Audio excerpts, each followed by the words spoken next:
ورحمۃ اللہ وبرکاتہ۔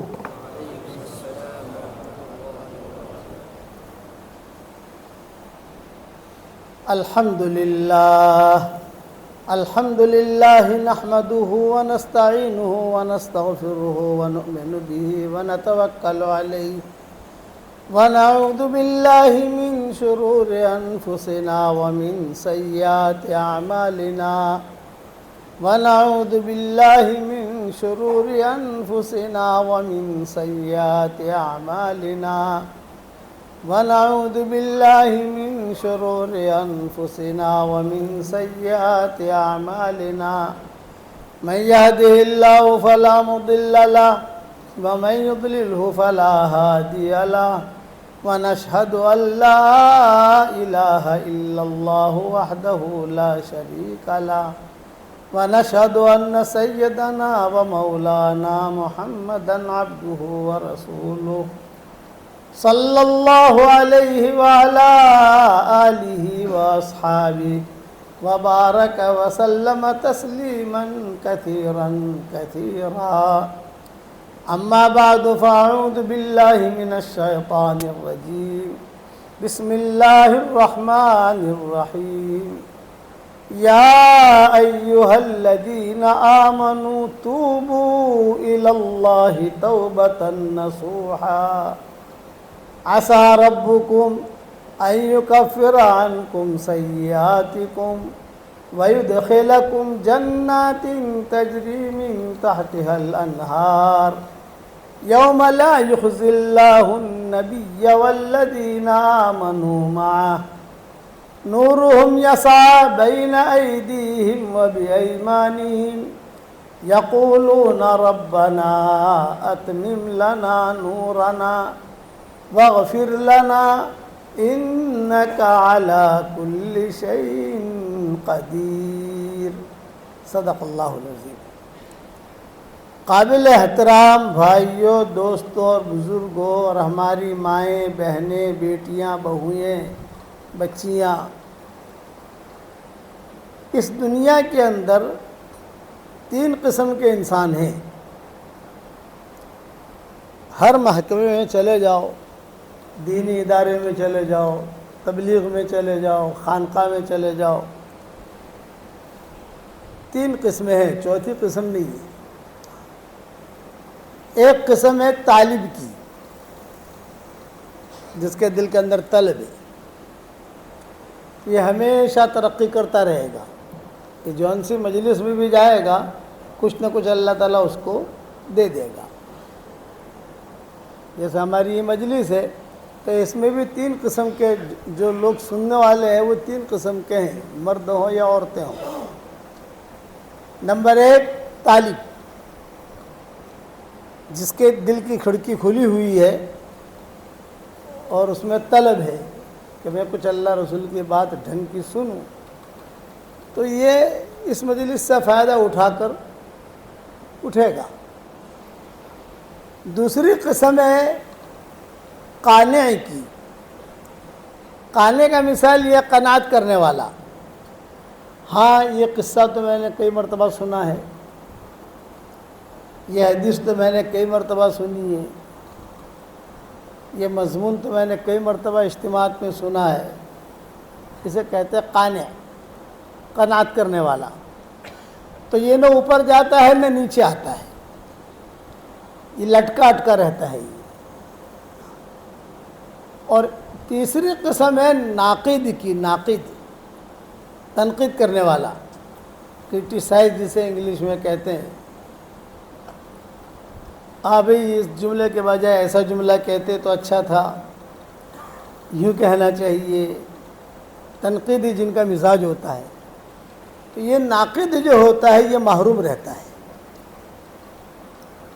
طالب یہ اوپر جاتا ہے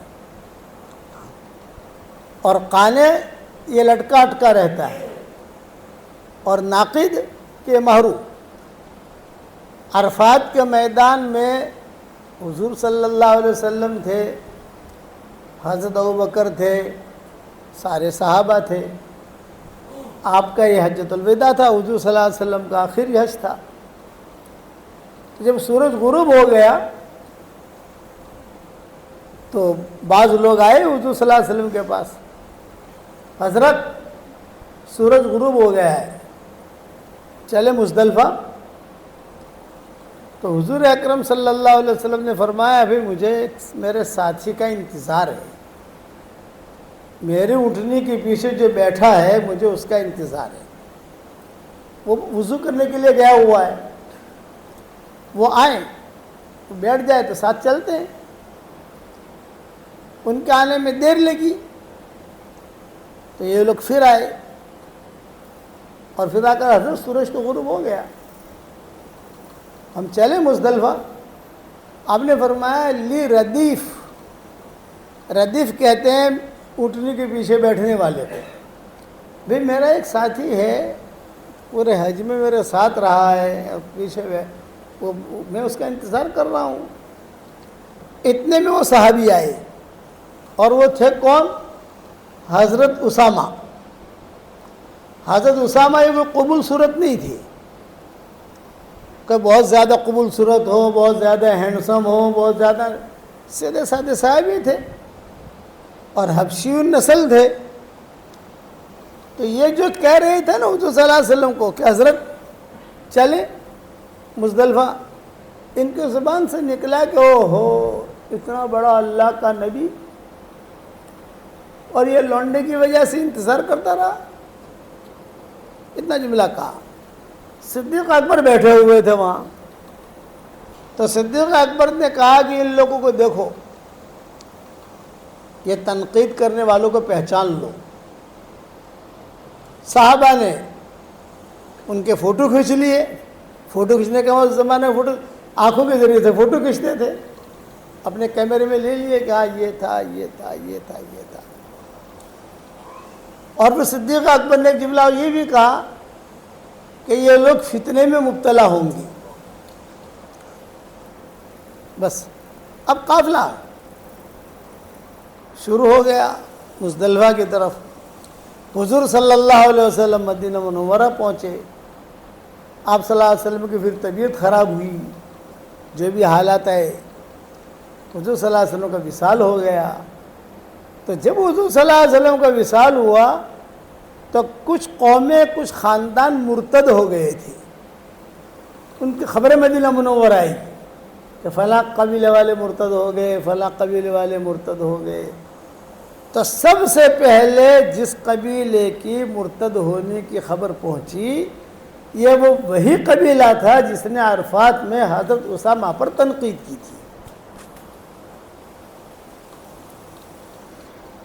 یہ ناقد اتنا خطرناک ہوتا ہے کرٹیسائز کرنا، جو ہمارے ماحول کے اندر، چاہے دینی ماحول ہو، چاہے دنیا کا ماحول ہو، چاہے دعوت اور تبلیغ کا ماحول ہو، چاہے خانقاہ کا ماحول ہو، چاہے تصنیف تالیف کا ماحول ہو، چاہے سیاست کا ماحول ہو، آدمی جو ہے نا تنقیدیں بہت کرتا ہے۔ ٹانگ کھینچنا یہ میں عام طور پر سمجھا دیتا ہوں، تنقید عام آدمی سمجھے گا نہیں، ایک لطیفہ ہے۔ یہ جو اگلی بات بیان کر رہا ہوں یہ کوئی حدیث میں تو نہیں ہے، لیکن ہے لطیفہ۔ علماء اگر کوئی بھی چیز لکھے تو سمجھو کہ ان کا کوئی نہ کوئی تجربے میں چیز آئی ہے تو یہ لکھیں گے وہ، کہ جہنم کے باہر جو ہے 3 قسم کی جہنمی تھی، ایک جو ہے مسلمانوں کی جہنم جو مسلمان گنہگار گئے ہوئے تھے، اور ایک یہودیوں کی جہنم، اور ایک نصارہ کی جہنم، یہ سارے کے سارے تھے۔ تو جو یہودیوں کی جہنم تھی اس کے باہر جو ہے فرشتے کھڑے ہوئے ہیں، کبھی نکلے گا تو فرشتے پکڑیں گے، آگ اندر داخل کریں گے۔ نصارہ کی جو جہنم ہے اس کے باہر بھی فرشتے کھڑے ہوئے ہیں، بھئی اگر نکلے گا بھاگنے کی کوشش کرے گا تو اس کو پکڑ کر اندر کریں گے۔ مسلمانوں کو جو جہنم ہے اس کے باہر فرشتے نہیں کھڑے تھے۔ تو تعجب سے ہوا پھر یہ بھی تو بھاگ سکتا ہے نا، بھئی جو بھاگنا ہے جیل میں سے یہ بھاگ سکتا ہے، بھئی یہاں کیوں فرشتے نہیں کھڑے؟ بولے اس لیے نہیں کھڑے کہ مسلمان اگر اندر سے بھاگے گا تو اندر ٹانگ کھینچنے والے ہیں، یہ لطیفہ جو کوئی بڑا آدمی کوئی جو لکھے گا تو اس کی پیچھے کوئی منظر ہوگا اس کی، حالانکہ یہ قصہ کوئی حدیث میں نہیں آتا، یہ قصہ نہ ہے تو صحابہ میں ملے گا، نہ میری کتاب بکھرے موتی میں ملے گا، نہ بخاری میں ملے گا، نہ قرآن میں ملے گا، لیکن جو لکھنے والے کوئی نہ کوئی چیز لکھتے ہیں تو وہ اس کے پیچھے ان کا کوئی تجربہ ہوا ہوگا، ان کے زمانے میں تجربہ ہوا ہوگا، بڑے بڑے محدثین جو گزرے ہیں ان کے زمانے میں تجربہ ہوا تو اچھا ہر زمانے میں مقررین الگ الگ قسم کے ہوتے ہیں، کوئی ایمانیات پر بات کرتا ہے، کوئی عبادت پر بات کرتا ہے، کوئی طلب پر بات کرتا ہے، کوئی قناعت پر بات کرتا ہے، کوئی وظیفے بتاتا ہے، ہر ایک کی نوعیت الگ الگ ہوتی ہے، اس لیے ناقد مت بننا، ہمیشہ طالب بن کر رہے۔ میرے والد صاحب رحمۃ اللہ علیہ ایک بات فرماتے تھے، اللہ ان کی قبر کو روشن کرے، کہتے تھے کہ چائے پینے والے کو چائے کی طلب ہوتی ہے، سگریٹ پینے والے کو سگریٹ کی طلب ہوتی ہے، اخبار پڑھنے والے کو اخبار کی طلب ہوتی ہے، صبح اٹھتے ہی پیپر آئیے کہ نہیں آئے، جو آج پیپر کیوں نہیں آیا، آدھا گھنٹہ میں لیٹ ہو جائے گا پیپر، تو یہ اتھل متھل ہوگا کہ آج پیپر نہیں آیا، آج اخبار نہیں آیا، فون کرے گا ادھر ادھر، تمہارا اخبار آئی کہ نہیں آئی، اس کو طلب ہے۔ اور جس دن چھٹی ہوگی اخبار کی تو 10 آدمیوں کو فون کرے گا کال اخبار نہیں آوے، ہاں ارے مزہ نہیں آوے یار، کال اخبار نہیں آوے، دن گزرے گا نہیں، خلاصہ کلام یہ۔ تو ابا یہ فرماتے تھے کہ چائے پینے والے کو چائے کی طلب ہوتی ہے، سگریٹ پینے والے کو سگریٹ کی طلب ہوتی ہے، اخبار پڑھنے والے کو اخبار کی طلب ہوتی ہے، اتنی طلب بھی اگر ہمارے دل میں ہدایت کی آ گئی تو ہم اس زمانے کے قطب بن جائیں گے۔ ہدایت کی طلب کہ میرا اللہ مجھے ہدایت دے دے، میرا اللہ مجھے ہدایت دے دے۔ ابراہیم بن ادہم رحمۃ اللہ علیہ تھے، بہت بڑے بادشاہ تھے، ان کی باندی جو ہے وہ غریب تھی اور دیندار تھی، دل میں طلب تھی۔ ابراہیم بن ادہم رحمۃ اللہ علیہ کی زندگی میں دین نہیں تھا، وہ تو بعد میں ابراہیم بن ادہم بنے، تو بادشاہ تھے، اور جو بادشاہوں کی زندگیاں ہوتی ہیں عام طور سے وہ زندگی ہوتی تھی ان کی، لیکن یہ باندی جو ہے یہ دینی مزاج کی تھی، مزاج دینی تھا، پھر غریب بھی باندی وہی بنتی ہے جو غریب ہو، کوئی شاید کوئی بہت بڑی مالدار لڑکی باندی بن کے نہیں آتی، اس کے پاس کچھ نہیں ہوتا، سب سیٹ کا ہوتا ہے۔ تو کتابوں میں لکھا ہے کہ روزانہ اس باندی کے ذمہ تھا ابراہیم بن ادہم کے لیے بستر لگانا رات کے وقت میں۔ ابراہیم بن ادہم بادشاہ، ان کی بیوی رانی، تو اس کے ذمہ یہ تھا کہ سب جگہ سے پھول منگوائے جاتے تھے، گلاب کے، چمیلی کے پھول اسے دے دیے جاتے تھے، تو پھولوں کا بستر لگتا تھا، ٹاپ ٹو باٹم پھول، بیچ میں بھی پھول، اوپر بھی پھول، نیچے بھی پھول، سب جگہ یہ سجاتی تھی۔ یہ دیکھتے تھے کہ بادشاہ سلامت اس پر سوتے ہیں، ان کی اہلیہ محترمہ بھی اس پر سوتی ہے، کتنا مزہ آتا ہوگا، ایسا دل میں خیال کر رہی تھی وہ۔ جب پورا بستر سیٹ ہو گیا تو اس نے جو وقت دیکھا کہ ہاں ابھی تو بادشاہ سلامت کے آنے میں آدھا گھنٹہ دیر ہے، بادشاہوں کے تو اوقات ہوتے ہیں، آدھا گھنٹہ دیر ہے جی، میں ذرا لیٹ کے دیکھوں تو صحیح کیسا لگتا ہے، تھکی ہاری تھی، سو لیٹی، آنکھ لگ گئی، خراٹے لینے لگی، تھوڑی دیر میں جو وقت ہوا تو بادشاہ بھی آ گئے، ان کی بیگم بھی آ گئی، دونوں نے دیکھا کہ سبحان اللہ، جاریہ مکان زوجہ،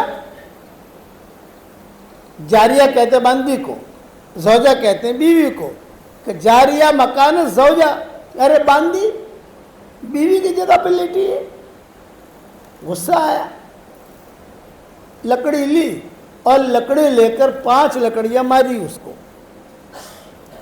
اس کی آنکھ کھلی، پھر وہ ہنسی اور ہنس کر نیچے آ گئی، تو بادشاہ کو اور غصہ آیا، اخطأت ثم تضحک، ارے تو نے قصور کیا ہے اور ہنس رہی ہے. ماذا سبب الضحک؟ ہنسنے کی کیا وجہ؟ پھر قصور کیا ہے تو آدمی معافی مانگے نا.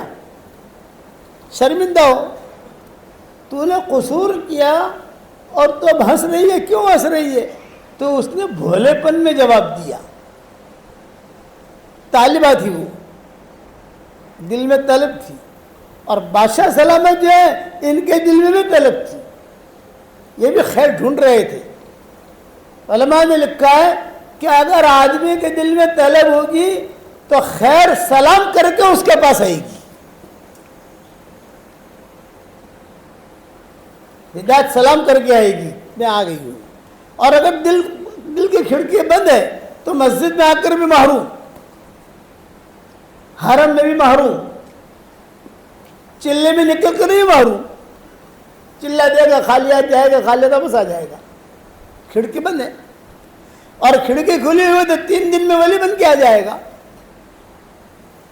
کیا کہ کھڑکی کھلی ہوئی ہے تو 3 دن میں ولی بن کے آئے گا. ہم نے ایسے قصے بہت دیکھے کہ 3 دن لگائے زندگی بدل گئی, اور ایسے بھی قصے دیکھے سال کے 3 چلے لگاتے ہیں لیکن جیسے تھے ویسے. ہمارے سامنے دونوں رپورٹ ہے, ہم تو ساری دنیا کو دیکھتے ہیں نا, یہاں جاویں یہاں جاویں یہاں جاویں, چہرہ دیکھ کے سمجھ جاتے ہیں کہ یہ کتنا پانی میں ہے. تو بادشاہ جو تھا وہ بھی خیر ڈھونڈ رہا تھا, اور یہ تو تھی دیندار. تو اس نے بھولے پن میں جواب دیا. بادشاہ نے کہا کہ کیوں ہنسی تو, ہنسنے کی وجہ بتا. تو اس نے کہا بادشاہ سلامت, میں اس لیے ہنسی کہ 5 منٹ میں کچھ منٹ میں لیٹی اور میں نے 5 لکڑیاں کھائیں, تو جو پوری رات لیٹے گا کتنی لکڑیاں کھائے گا حشر کے میدان میں؟ پھر میں کچھ منٹ لیٹی اور 5 لکڑیاں پڑی مجھے, اور آپ تو جب پوری رات لیٹتے ہو اور اتنے سالوں سے لیٹتے ہو تو حشر کا میدان میں کتنی لکڑیاں پڑی گی, ذرا حساب کتاب کر لینا. یہ بات بادشاہ کے دل پر چوٹ کر گئی. اتنی بات. اسی لیے حدیث کی دعاؤں میں آتا ہے ایک دعا آدمی ضرور مانگے, پڑھو میرے ساتھ, اللہم افتح اقفال قلوبنا, اے ہمارے پیارے اللہ ہماری دل کی کھڑکیوں کو کھول دے. دل کی کھڑکی کھلی رہے گی, ہدایت داخل ہو جائے گی. ربانی لہریں چلتی ہے نا, ربانی لہریں چلتے ہوئے ہدایت آ جائے گی, اس کو مل جائے گی. اور اگر دل کی کھڑکی بند ہے تو حرم میں رہ کر بھی محروم. ابو جہل حرم میں رہتا تھا محروم, ابو لہب وہاں رہتا تھا محروم, بلال حبشہ میں رہتے تھے, وہاں سے آ کر اللہ نے خیر دے دی. صہیب رومی یہ روم کے تھے, وہاں سے آئے, وہ جہاز کے اندر معمار تھے. صہیب رومی پانی کے جہاز ہوتے ہیں تو اس کے اندر الیکٹریشین بھی ہوتے ہیں, معمار بھی ہوتے ہیں, کھانا پکانے والے بھی ہوتے ہیں, پورا عملہ ہوتا ہے. یہ معمار تھے صہیب رومی. جہاز ڈوب گیا, جب جہاز ڈوبا یہ تیرنا جانتے تھے, یہ تیرتے تیرتے جدہ پہنچ گئے. جدہ پہنچ کر لوگوں سے کہا بھی یہاں کوئی بستی ہے. جدہ اس وقت بستی تھی نہیں, سمندر کا کنارہ تھا. یہاں کوئی بستی ہے؟ بولے کہ یہاں مکہ قریب میں ہے, وہاں ایک اللہ کے نبی بھی ہے, تم چلے جاؤ وہاں.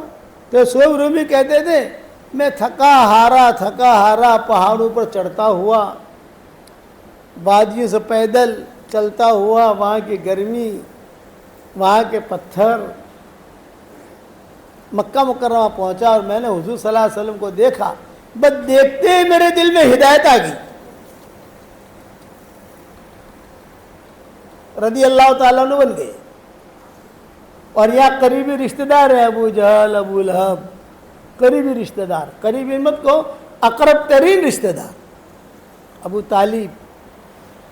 لیکن دل کی کھڑکیاں جو بند تھی تو بند ہی رہی, انہی بند کھڑکیوں کے ساتھ چلے گئے. اب یہ ابراہیم ابن ادہم بن گئے بہت بڑے اللہ والے. بادشاہ تھے, بادشاہ چھوڑ کے اس نے کہا بس بھائی, بس مجھے مل گیا, رستہ مل گیا, راستہ مل گیا مجھے راستہ مل گیا، راستہ مل گیا۔ کیا راستہ ملا؟ مجھے اللہ مل گیا۔ چنانچہ کتابوں میں لکھا ہے کہ ساری حکومت کو چھوڑ کر یہ بیت اللہ پر پہنچے۔ جب بیت اللہ پر پہنچے اور بیت اللہ، اچھا پہلی مرتبہ بیت اللہ دیکھا انہوں نے، حالانکہ بادشاہ تھے، کتنا پیسہ ہوگا؟ یہ بادشاہ جتنے بڑے بڑے سلاطین گزرے ہیں یہ حج سے اور عمرے سے محروم رہتے ہیں چونچلوں کی وجہ سے۔ اور جو سلاطین دیندار ہوتے ہیں، جن کے ذہنوں میں دین ہوتا ہے، جن کے دل کی کھڑکیاں کھلی ہوتی ہے، خود بھی جو ہے مکہ پہنچتے ہیں اور لوگوں کو بھی حج کراتے ہیں، لوگوں کو اپنے خرچے سے بھیجتے ہیں کہ جاؤ بیت اللہ جاؤ۔ تو یہ پہلے مرتبہ بیت اللہ پر گئے ابراہیم بن ادہم، کبھی حرم دیکھا نہیں تھا، لیکن چونکہ بادشاہ تھے سب پہچانتے تھے ابراہیم بن ادہم، ابراہیم بن ادہم، ابراہیم بن ادہم۔ جہاں بیت اللہ پر نظر پڑی ابراہیم بن ادہم کی، ہچکیاں مار کر رونے لگے۔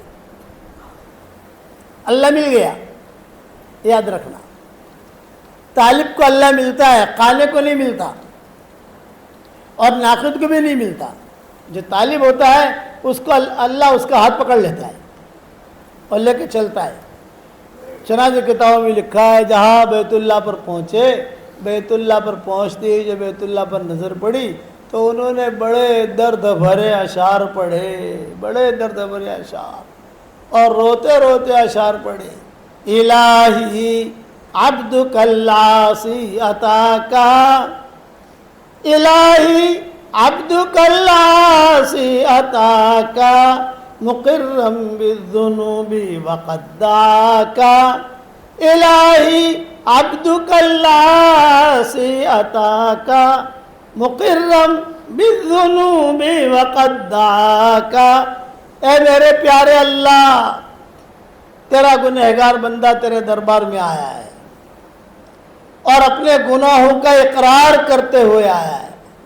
الہی عبدک العاصی عطاکا، مقرم بالذنوب وقد دعاکا، ان تغفر فانت لذاک اہل، ان تغفر فانت لذاک اہل، وان تطرد فمن یرحم سواک۔ اے اللہ، اگر تو مجھے معاف کر دے تو تو ہی اس کا اہل ہے، معاف تو ہی کرے گا، اور معافی بھی تجھ سے مانگتا ہوں، اور اگر تو نے مجھے دھکا مار کر واپس لوٹا دیا تو تو ہی مجھے بتا تیرے دروازے کے علاوہ کون سا دروازہ ہے جہاں میں چلا جاؤں۔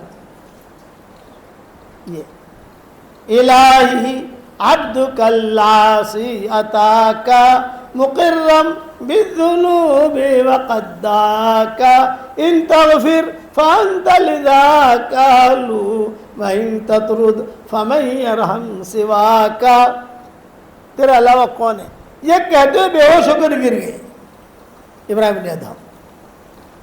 وہاں کی پولیسیں آئیں، وہاں کے لوگ آئے، بھی بادشاہ ہے، بھئی بادشاہ ہے، بادشاہ ہے۔ پھر جو ہے کافی دیر کے بعد کتابوں میں لکھا ہے ہوش آیا انہیں، زمزم پلایا گیا، زمزم ڈالا گیا، بس بیت اللہ کو دیکھتے تھے اور روتے تھے اور کہتے تھے کہ بس ایک باندی کی وجہ سے مجھے ہدایت مل گئی۔ اس لیے طالب بن کر رہو۔ عبداللہ ابن مبارک رحمۃ اللہ علیہ کی زندگی پہلے کچھ اچھی نہیں تھی، بڑے باپ کے بیٹے تھے عبداللہ ابن مبارک رحمۃ اللہ علیہ، یہ بڑے باپ کے بیٹے تھے، بہت مال تھا ان کا۔ مال جو آیا ہے ان کی ماں کے راستے سے آیا ہے۔ ایک تو مال کسی کے پاس آتا ہے تو ماں مالدار ہوتی ہے، وہ مال لاتی ہے، یا باپ مالدار ہوتا ہے تو وہ لاتا ہے۔ تو عبداللہ بن مبارک کو جو مال ملا تھا وہ ماں کے راستے سے آیا تھا۔ ان کے والد مبارک جو تھے واقعی مبارک تھے، وہ بڑے قصے لکھے ہیں علماء نے۔ ان کی زندگی کچھ اچھی نہیں تھی عبداللہ بن مبارک کی، وہی گانا گانا اور عشق عاشقی کرنا، اور موسیقی کا جوانوں کو جو مالدار جو بچے ہوتے ہیں، ماں باپ کے بیٹے جو اکلوتے ہوتے، اور اچھا اکلوتے تھے، کوئی بھائی بہن بھی نہیں ان کا، عبداللہ بن مبارک کا زندگی ٹھیک نہیں۔ ایک لڑکی کے ساتھ ان کا کچھ معاملہ چل رہا تھا عشق عاشقی کا، تو کوئی پل تھا اس زمانے میں، وہ جو ہے اس کے نیچے یہ دونوں کے دونوں ملتے تھے، ملاقات کرتے تھے، رات بھر وہاں باتیں کرتے تھے۔ بعد میں جب پورا خراسان سو جاتا تھا تو یہ لوگ بھی جو ہے گپ شپ کر کے ایک دوسرے سے باتیں کر کے کچھ کھا پی کر اپنی اپنی منزل پہ چلے جاتے تھے۔ تو خدا کا کرنا، دیکھو کبھی کبھار کیا ہوتا ہے، دل کی کھڑکی کھولی ہوتی ہے تو کوئی نہ کوئی چیز سبب بن جاتی ہے۔ خلاصہ آج کے میرا بیان کا خلاصہ ایک ہی ہے کہ آدمی روزانہ اللہ سے یہ دعا مانگے کہ اللہ میرے دل کی کھڑکی کھلی رکھنا۔ کبھی قرآن پڑھ کر ہدایت مل جائے گی، کبھی قرآن سن کر ہدایت ملے گی، کبھی بیان سن کر ہدایت ملے گی، کبھی جو ہے دعا میں کوئی جملہ دل کو ٹچ کر جائے گا، کوئی نہ کوئی چیز سبب بنے گی۔ دل کی کھڑکی کھلی ہوگی تو ان کے دل کی کھڑکی کھلی تھی، باپ دیندار تھا۔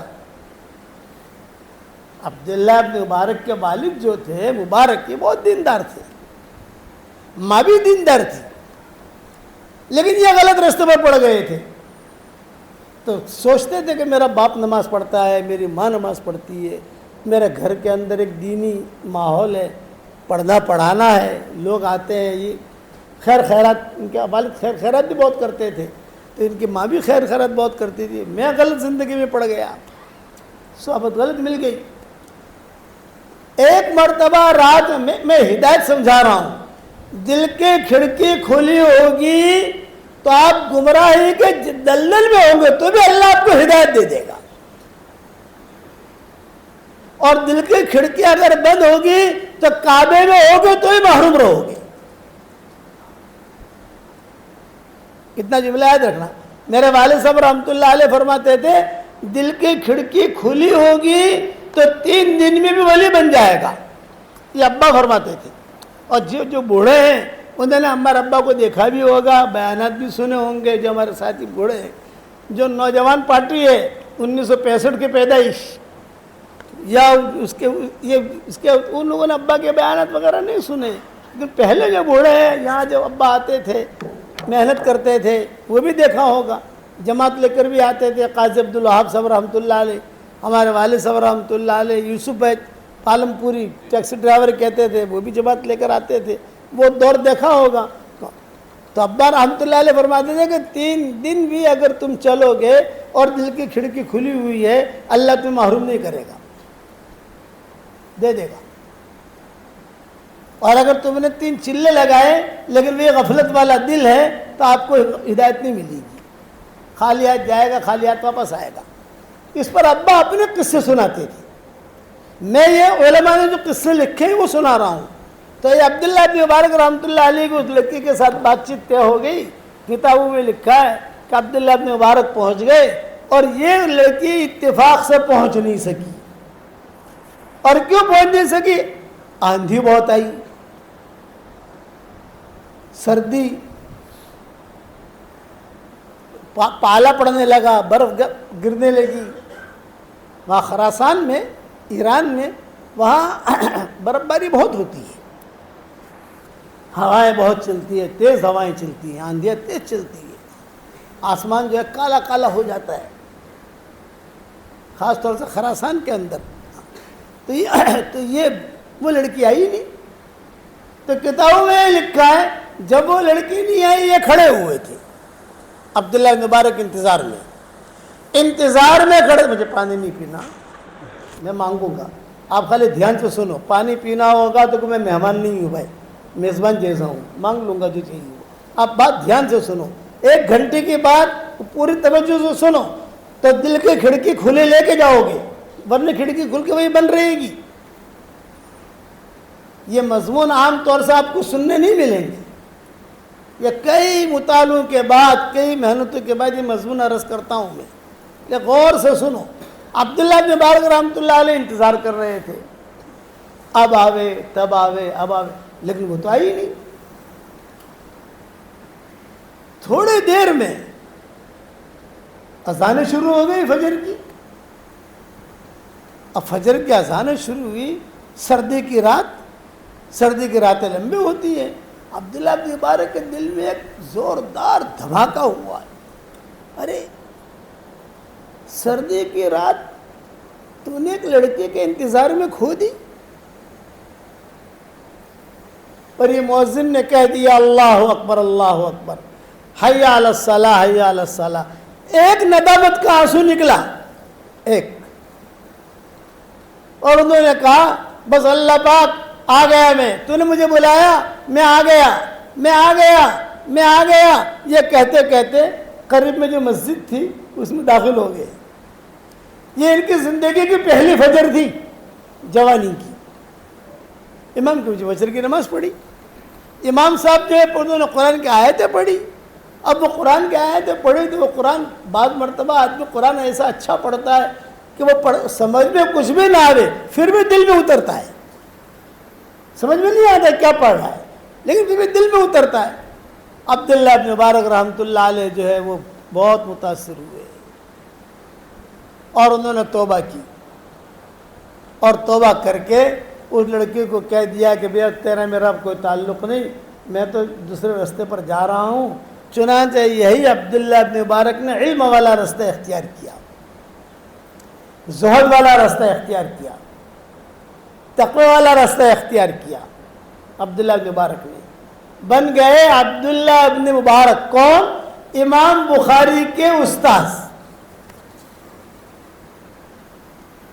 دل کی کھڑکی کھلی ہوئی تھی. امام بخاری کے استاذ میرے والد صاحب رحمۃ اللہ علیہ فرماتے تھے کتاب الزہد والرقائق انہوں نے لکھی. یہ ابا فرماتے تھے کہ اور ان کے قصے بیان کرتے تھے اپنے بیانوں کے اندر.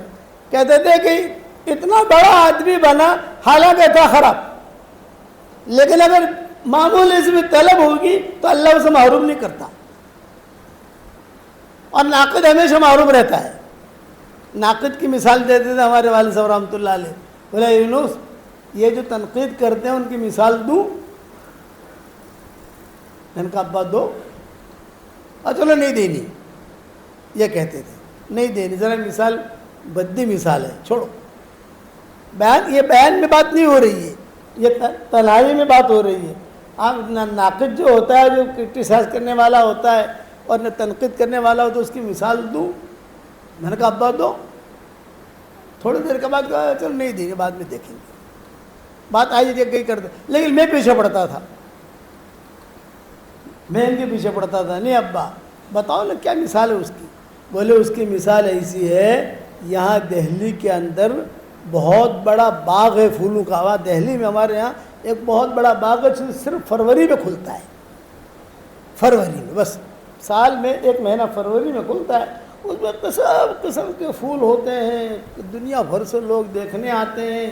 اور اس میں یعنی پھول پھول پھول پورا باغ عجیب و غریب قسم کا ہو جاتا ہے. وہ دہلی میں فروری میں ہمیں کبھی کبھی بچے ہم سے, میں تو کبھی گیا نہیں ہوا لیکن ہم سے عبد الوہاب گیا ہوگا شاید, یا بچے ہمارے گئے ہوں گے, بچیاں گئی ہوں گی. ابا وہ باغ دیکھنے جانا ہے ہمیں. یہ دہلی میں ہی ہے, پورے ہندوستان میں کہیں نہیں. وہاں جو ہے وہ سارا کا سارا پھول پھول دور دور دور سے حکومت کے لوگ بھی اسے دیکھنے جاتے ہیں. تو ابا نے کہا تنقید کرنے والے کی مثال دوں؟ تو جب موڑ میں آیا تو کہا سن یہ دہلی والا باغ معلوم ہے تجھے, پھول والا جو فروری میں کھلتا ہے؟ ہمیں کا معلوم ہے. تو تنقید کرنے والا ایسا ہوتا ہے کہ جیسے خنزیر ہو اور اس باغ میں جا کر اپنا پاخانہ ڈھونڈے, ہے باغ اور وہاں جا کر پاخانہ ڈھونڈے. تنقید کرنے والا ایسا ہوتا ہے. یہ ابا نے مجھے خود سمجھایا. بولے تنقید کرنے والے جتنے ہوتے ہیں وہ محروم بھی ہوتے ہیں, دوسروں کو محروم بھی کرتے ہیں. اور جو طالب ہوتے ہیں وہ عبداللہ ابن مبارک جیسے بنتے ہیں, شعیب رومی جیسے بنتے ہیں, ابراہیم ابن ادہم جیسے بنتے ہیں. تو یہی عبداللہ ابن مبارک رحمۃ اللہ علیہ ان کی کپڑوں کی تجارت تھی. ایک حدیث سناتا ہوں, جنت کے اندر کوئی کاروبار نہیں ہوگا. حدیث شریف میں آتا ہے جنت میں کوئی کاروبار نہیں ہوگا. اگر ہوتا تو کپڑے کا ہوتا یا عطر کا ہوتا. یہ حضور صلی اللہ علیہ وسلم فرماتے ہیں. تو مولانا سید خان صاحب رحمۃ اللہ علیہ ہمیں کہتے تھے مولوی یونس, ان کے ناک میں بولتے تھے مولوی یونس کاروبار اگر کرنا ہو تو سلف صالحین کا کاروبار کرو. تو میں ان سے پوچھتا تھا سلف صالحین کا کیا کاروبار ہے، تو کہتے تھے کپڑا، عطر اور پتھر. یہ پتھر جو ہوتے ہیں جو ایران سے آتے ہیں، عقیق ہو یا جو بھی ہو، یہ سلف صالحین کا کاروبار ہوتا تھا. تو میں نے کہا حضرت اس کے علاوہ کوئی کاروبار نہیں؟ بولے کہ یہی 3 کاروبار ہمارے اسلاف نے کیے. پھر مثالیں دیتے تھے. امام ابو حنیفہ کا کاروبار کپڑے کا تھا، عبداللہ ابن مبارک کا کاروبار جو ہے کپڑے کا تھا، فلاں کا کاروبار عطر کا تھا، فلاں کا کاروبار جو ہے وہ عقیق ایران. اس لیے کہ جتنے بڑے بڑے گزرے ہیں یہ ایران نہیں پیدا ہوئے.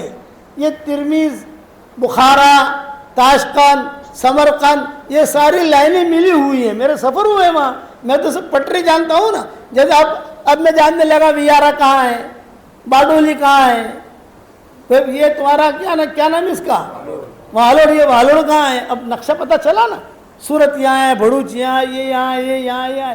تو میں اس جگہ کافی گھما ہوں. تو وہ ساری کی ساری پٹری کی وہاں بڑے بڑے علماء پیدا ہوئے ہیں. تو وہ سارے کے سارے جو تجارت بھی کرتے تھے. تو عبداللہ ابن مبارک کے کپڑے کی تجارت تھی. 6 مہینے تک ان کے کپڑے کی دکان بند رہتی تھی. یہود بہت رہتے تھے وہاں، اور آج بھی ایران کے اندر یہود بہت ہیں، آج بھی بہت ہیں.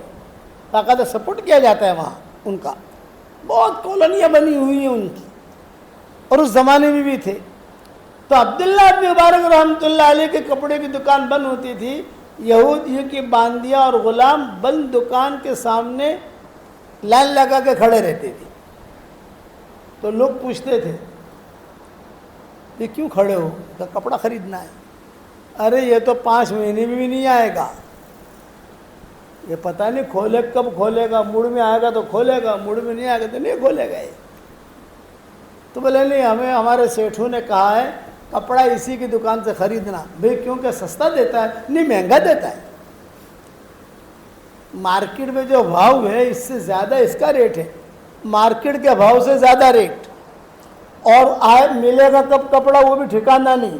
4 مہینے کے بعد کھولے، 5 مہینے کے بعد کھولے، جب کب کھولے. یہ بولے نہیں، ہمارے سیٹھوں نے کہا ہے کہ کپڑا لاؤ تو اسی کی دکان سے لانا، کسی اور کے دکان سے مت لانا. بھئی کیوں ایسا؟ تو اب وہ باندھیاں جواب دے رہی ہیں کہ ہمارے سیٹھوں نے یہ کہا ہے اس کی دکان سے کپڑا نکل کر ہمارے گھروں میں آتا ہے، اور ہمارے گھروں میں سل کر ہمارے بدنوں پر آتا ہے، تو ہمیں ایمان کا نور محسوس ہوتا ہے. یہ عبداللہ بن مبارک 6 مہینہ اللہ کے راستے کی نقل و حرکت کرتے تھے، اور 6 مہینہ تجارت کرتے تھے. اور ہر 2 سال میں بیت اللہ کا سفر کرتے تھے، حج کرتے تھے، عمرہ کرتے تھے. اور حرمین شریفین کے جتنے بھی علماء تھے سب کا خرچہ یہی ایک آدمی اٹھاتا تھا. حرمین شریفین میں علماء تھے نا، ائمہ ہیں، علماء ہیں. اس زمانے میں کوئی اتنا سارا مال تو تھا نہیں، فقیری تھی.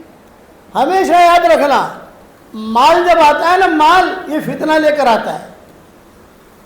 مال اللہ نے ایسی چیز بنائی ہے، ہو تو بھی ٹینشن، نہ ہو تو بھی ٹینشن. ہو تو کیا لگا بانو، کیا نہ ہو تو وہ ٹینشن، ہو تو بھی ٹینشن. قاری طیب صاحب رحمۃ اللہ علیہ فرماتے تھے کہ اس کو مال کہو ہی مت، اس کو ٹینشن کی فیکٹری کہو. ہوگا تو بھی ٹینشن، نہ ہوگا تو بھی ٹینشن. تو لوگ پوچھتے تھے حضرت کیا کریں؟ بولے دیوبند میں لگا لو، کوئی ٹینشن ہی نہیں ہے. دیوبند کا مدرسے کے اندر چندہ دو. ان کے زمانے میں چندے بہت آتے تھے، قاری طیب صاحب رحمۃ اللہ علیہ کے زمانے کا. تو عبداللہ بن مبارک رحمۃ اللہ علیہ نے اپنا خرچہ کیا کیا تھا کہ جتنے بھی مکہ مدینہ کے غربا فقراء ہوتے تھے ان سب میں جب جاتے تھے پتہ چلا ابن مبارک آئے ہیں. ان کو عبداللہ ابن مبارک نہیں کہتے تھے، ابن مبارک آئے ہیں، جا ابن مبارک، جا ابن مبارک. بیٹھنے کی ایک جگہ ان کی ہوتی تھی. تو غربا فقراء مکہ، اچھا رؤساء مکہ بھی آتے تھے چونکہ عالم تھے. امیر مکہ بھی ان سے ملنے آتا تھا چونکہ عالم تھے. امیر مدینہ بھی ان سے ملنے آتا تھا چونکہ عالم تھے. سب لوگ آتے تھے ملنے. اور جا ابن مبارک، جا ابن مبارک، لوگ جو ہے وہ گھیرا بنا کے بیٹھ جاتے تھے. اور اس زمانے میں دینار درہم ہوتے تھے، اپنے جیسے نوٹیں نہیں ہوتی تھی، تو تھیلے کے تھیلے بھرے رہتے تھے. بھائی ان کے تھیلے میں سے دیتے جاؤ. لائن ہم مسافر کے لیے لائن لگاتے ہیں نا، وہ دینے کے لیے لائن لگاتے تھے. اتنا اللہ تعالیٰ نے مال دیا تھا ان کو، عبداللہ بن مبارک رحمۃ اللہ علیہ کو. بیوی ان کی بہت دیندار تھی. تو جب ان کا انتقال ہوا عبداللہ بن مبارک رحمۃ اللہ علیہ کا، تو ان کی بیوی نے ایک پرچہ بھیجا علماء کو، جو زمانے کے علماء تھے، چونکہ استاد تھے نہیں، سب کے استاد رہے. بیوی نے کہا بھئی شوہر کا انتقال ہو گیا ہمارے، تو آپ لوگ جو ہے پانی وغیرہ گرم مت کرنا. کچھ وصیتیں کی ہیں انہوں نے، ان وصیتوں کے مطابق ان کو غسل دینا. کیا وصیت کی ہے؟ تو بیوی نے پرچہ بھیجا. اس پرچے میں لکھا ہوا تھا کہ جب میرا انتقال ہو جائے اور میرے لیے پانی گرم کرو تو باہر سے لکڑیاں مت لانا. میں نے جو کتابیں لکھی ہیں، میں نے قلمیں تراش کر کتابیں لکھی ہے. کمپیوٹر تو تھا نہیں ہماری جیسے، قلمیں تو تھی نہیں، قلم تراشتے تھے، پھر جو ہے روشنائی کے اندر ڈبوتے تھے، پھر لکھتے تھے. تو میں نے جتنی کتابیں لکھی ہیں ان سب کے تراشے میں نے جمع کیے، بہت بورے بھرے ہوئے ہیں. ان کو جلانا، اس میں میرا پانی گرم کرنا، ایک نصیحت تھی. دوسرا، اینٹیں رکھی جاتی ہیں قبر کے اندر، تو باہر سے اینٹیں مت لانا. میں اللہ کے راستے سے جب آتا تھا تو میرے جھولے میں غبار ہوتا تھا، کپڑوں پر بھی غبار ہوتا تھا. میں اور میری بیوی ہم دونوں مل کر اس غبار کو جمع کرتے اور پھر اس کی ایک ٹکیا بناتے. پھر اور سفر ہوتا تو 2 ٹکیاں ہی بنتی، ٹکیاں زیادہ ہوتی تو وہ اینٹیں بنتی. گھر کے کونے میں نے کچھ اینٹیں رکھی ہیں، وہ ساری کی ساری اللہ کے راستے کی غبار کی بنی ہوئی اینٹیں ہیں. ان اینٹوں کو میرے ساتھ رکھنا، یہ ان کی وصیتوں میں تھا. تو جب یہ وصیت نامہ پڑھا گیا شاگردوں کے سامنے، شاگرد بھی ان کا کون ہے؟ بخاری جیسے شاگرد ہیں، بڑے بڑے لوگ شاگرد ہیں ان کے. جب انہوں نے دیکھا کہ وہ ہمارا استاد اور یہ کر گیا کام، بولے کہ ما عرفنا حقہ فی حیاتہ، ما عرفنا حقہ فی حیاتہ، ہم نے ہمارے استاد کو اس کی زندگی میں نہیں پہچانا کہ کون تھا. اتنی بڑی قربانی تھی. جاتے تھے وہاں حرم شریف، حتیم کے اندر ایک بہت بڑے اللہ والے بیٹھتے تھے، ان کا نام تھا فضیل ابن عیاض. مکہ مکرمہ میں سب سے زیادہ بزرگ وہ مانے جاتے تھے. حتیم میں بیٹھے رہتے تھے، ٹیک لگا کر وہیں سونا، وہیں کھانا، وہیں پینا. قضاء حاجت کے لیے جانا ہو تو باہر چلے جاتے تھے، لیکن ان کا ٹھکانہ وہاں کوئی بھی آوے دعا کے لیے وہیں آتا تھا. تو عبداللہ بن مبارک رحمۃ اللہ علیہ بھی ان کے پاس جاتے تھے، ہدیہ دیتے تھے. ان کے کپڑے کا ناپ ہوتا تھا تو کپڑا سلا کے لے جاتے تھے، کپڑا دیتے تھے ان کو، خیر خیریت پوچھتے تھے، رہتے تھے، خدمت کرتے تھے. ان کے خاص دوستوں میں سے تھے. تو فضیل ابن عیاض رحمۃ اللہ علیہ نے ایک مرتبہ عبداللہ ابن مبارک رحمۃ اللہ علیہ سے کہا کہ عبداللہ ایک پرائیویٹ بات مجھے تجھ سے کرنی ہے. تمہارے شاگرد اگر، اس لیے کہ ان کے شاگرد بہت تھے ابن مبارک کے، تمہارے شاگرد اگر چلے جائیں تو میں تم سے اپنے دل کی بات کہوں. ابن مبارک نے اپنے شاگردوں کو کہہ دیا بھائی چلے جاؤ، اپنی اپنی جگہ چلے جاؤ. اب فضیل ابن عیاض نے کہا اللہ نے تجھے اتنا مال دیا ہے، بہت مال ہے تیرے پاس ماشاءاللہ، اور گھر کا ماحول بھی تیرا بنا ہوا ہے، تو یہ کیا کبھی کسی جگہ جاتا ہے، کبھی کسی جگہ جاتا ہے، کبھی گھوڑے پر بیٹھ کر کہاں اللہ کے راستے کی نقل و حرکت کر رہا ہے، کبھی کہاں کر رہا ہے، کبھی کہاں. تو بھی 6 مہینہ مکہ میں رہے، 6 مہینہ مدینہ میں رہے، زندگی گزار ٹھاٹ کے ساتھ. حرمین کی جو نیکیاں ہیں، یہ فضیل ابن عیاض نے عبداللہ ابن مبارک سے کہا. عبداللہ ابن مبارک کہنے لگے نام. ایک بات کا جواب نہیں دیا ابن مبارک نے. بڑے آدمی ہیں، بڑا گھر ہے نا، اور بڑے آدمی ہیں، سارا مکہ جڑا ہوا ہے ان سے. تو بس ایک ہی جملہ کہنے لگے آپ دعا کرو ہمارے لیے آؤ ہمارے لیے دعا کرو، آؤ ہمارے لیے دعا کرو، آؤ ہمارے لیے دعا کرو۔ پھر ابن مبارک جو اپنے علاقے میں آئے خراسان، جب وہ جاتے تھے تو شام کے راستے سے خراسان پہنچتے تھے، مکہ مکرمہ سے، مدینہ منورہ سے۔ اچھا، کسی کو اگر خراسان جانا ہے، شام جانا ہے تو مدینہ سے گزرنا پڑے گا، بغیر مدینہ منورہ سے گزرے آپ شام نہیں پہنچ سکتے۔ تو مکہ مکرمہ سے مدینہ منورہ آتے تھے، یہاں پر بھی اماموں پر خرچ کر کے، بیواؤں پر خرچ کر کے پھر نکلتے تھے، خیبر جاتے تھے، خیبر سے آگے بڑھتے تھے العلا، جو لیلا مجنون کا گاؤں ہے، العلا یہ لیلا مجنون کا گاؤں ہے، اب تو جو ہے چھوٹا امریکہ بن گیا، وہ اس کو بنا دیا۔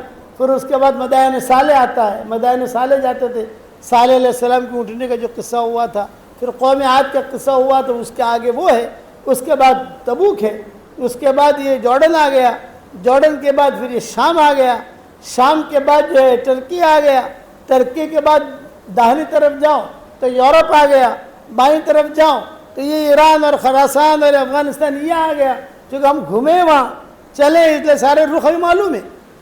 تو عبداللہ بن مبارک رحمۃ اللہ علیہ سارا سفر کرتے کرتے شام کے اندر ایک جگہ ہے، ان کے ایک شاگرد رہتے تھے عبداللہ بن مبارک رحمۃ اللہ علیہ کے، 15 دن وہاں قیام کرتے تھے، جاتے ہوئے 15 دن، آتے ہوئے 15 دن ٹھہرتے تھے اپنے شاگرد کے گھر پر۔ ایک مرتبہ اپنے شاگرد کے گھر پر ٹھہرے، انہیں کچھ لکھنے کی ضرورت پڑی تو قلم مانگی، شاگرد نے قلم دی، وہ قلم سے کام کرتے رہے، قلم دینا بھول گئے اور اسی قلم کو لے کر خراسان پہنچ گئے۔ خراسان میں اپنے سامان وہ اتار رہے تھے گھر میں داخل کرنے کے لیے، اتنے میں اس قلم پر نظر پڑی، ارے او ہو، یہ تو میرے شاگرد کا قلم ہے، انا للہ و انا الیہ راجعون۔ میں نے اسے واپس کرنا بھول گیا، میں کتابوں میں لکھا ہے گھر میں داخل نہیں ہوئے، واپس 1700 کلومیٹر ہے وہاں سے، میں نے حساب لگایا 1700 کلومیٹر، وہاں سے واپس جو ہے اپنی اونٹنی لی۔ شاگرد نے کہا کہ حضرت کہاں؟ یہ کہا سبق جو ہے رستے میں ہوگا، سبق پڑھاتے چلتے تھے نا، سبق رستے میں ہوگا۔ شاگرد بھی واپس، سب واپس، اور وہاں شام گئے، وہاں جا کر جو ہے وہ قلم اپنے شاگرد کو دی اور واپس آئے۔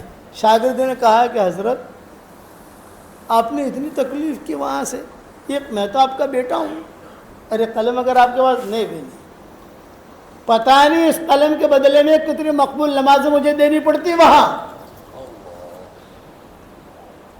اور آج ہم تو زمینیں ہضم کر جاتے ہیں، لوگوں کو پیسے ہضم کر جاتے ہیں، ڈکار بھی نہیں لیتے، اور اگر قرآن کی کوئی آیت سناویں تو وَقَانَ اللَّهُ غَفُورٌ رَحِيمٌ یہ آیت یاد ہے،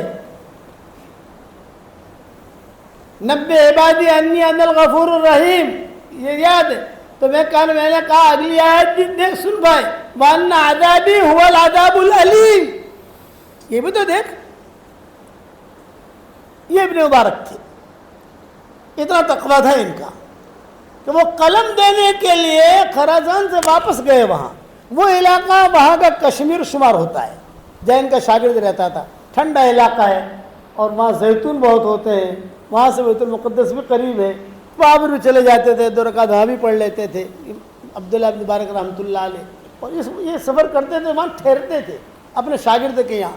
ان کے شاگرد نے ان کے لیے مستقل کمرہ بنا رکھا تھا، تو عبداللہ بن مبارک کہتے تھے میرے لیے جو تو نے کمرہ بنا دیا، میرے ساتھ تو میرے شاگرد بہت ہوتے ہیں، ساتھی ہوتے ہیں، بولے حضرت سب کے لیے میں نے کمرے بنا دیے، آپ تشریف لائیے، یہاں آرام سے رہیں، نبیوں کی جگہ ہے، بارکنا حولہ ہے نا، سبحان الذی اسری بعبدہ لیلا من المسجد الحرام الی المسجد الاقصی الذی بارکنا حولہ، یہ حولہ میں یہ بھی آتا ہے، یہ شام بھی آتا ہے، یہ ساری چیزیں آتی ہیں حولہ کے اندر۔ تو حضرت آپ ٹھہریے۔ وہ جب شاگرد کے پاس قلم دینے واپس آئے، وہ شاگرد کہتا تھا بس یہ میرے استاذ کو میں نے دیکھا، اس دیکھنے پر اللہ میری مغفرت کر دے گا۔ یہ عبداللہ بن مبارک رحمۃ اللہ علیہ پہلے کون تھے بھائی؟ بگڑے ہوئے تھے، اس لیے یاد رکھنا کوئی جتنا بھی بگڑا ہوا ہو، اگر وہ تھوڑا سا بھی آگے آئے گا اللہ کے پاس، اللہ اس کا حق پکڑ لے گا۔ دور ہے منزل مقصود مگر ہے تو صحیح، راہ کٹ جائے گی تو عزم سفر پیدا کر. وہاں جا کر انہوں نے عبداللہ ابن مبارک رحمۃ اللہ علیہ نے فضیل ابن عیاض کو خط لکھا. فضیل ابن عیاض نے کہا تھا نا 6 مہینہ مکہ میں رہو، 6 مہینہ مدینہ میں رہو، یہ تمہاری زندگی کیا، کبھی صحراؤں میں، کبھی گھوڑوں پر، کبھی اونٹنیوں میں، کبھی کہاں، کبھی تپتے میدانوں میں، کبھی جہازوں میں، پانی کے جہازوں میں سفر کر رہے ہو، لوگوں کو اللہ کی طرف بلا رہے ہو. یہ کیا، آپ یہاں زندگی گزارو، مکہ مدینہ میں رہو، نبی کا پڑوسی بن کر رہو، اللہ کے پڑوسی بن کر رہو. اس پر عبداللہ بن مبارک نے جواب لکھا، یا عابد الحرمین لو ابصرتنا. فضیل ابن عیاض کو عابد الحرمین کہتے تھے، حرمین کی عبادت کرنے والے. 6 مہینہ مکہ میں رہتے تھے، 6 مہینہ مدینہ میں رہتے تھے فضیل ابن عیاض، تو ان کا نام ہی تھا عابد الحرمین. تو انہوں نے خط لکھا عبداللہ ابن مبارک نے، اس میں یہ اشعار لکھے، یا عابد الحرمین لو ابصرتنا لعلمت انک فی العبادت تلعب. یا عابد الحرمین لو ابصرتنا لعلمت انک فی العبادت تلعب. اے حرمین شریفین کی عبادت کرنے والے، اگر تو ہماری زندگی کو دیکھ لے تو اپنی عبادت جو کر رہا ہے 6 مہینہ مکہ 6 مہینہ مدینہ، تجھے ایسا لگے گا جیسے اپنی عبادت میں تو کھیل رہا ہے.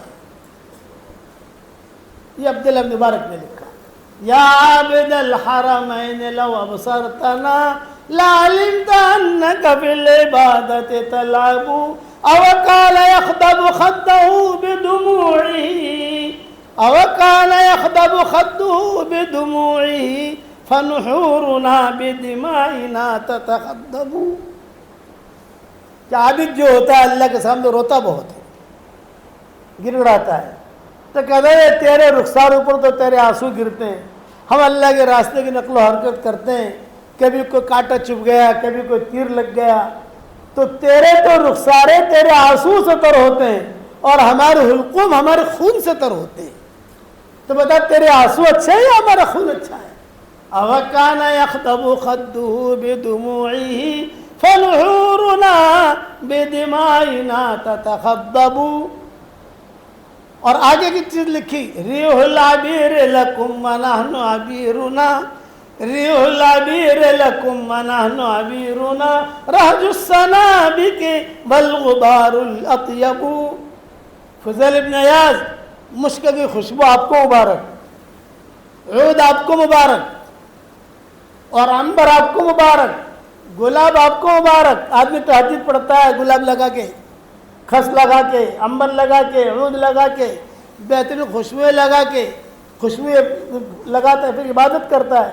یہ اس کا جواب دیا عبداللہ ابن مبارک نے، ریح العبیر لکم ونحن عبیرنا، ریح العبیر لکم ونحن عبیرنا، رہج السنابک والغبار الاطیب.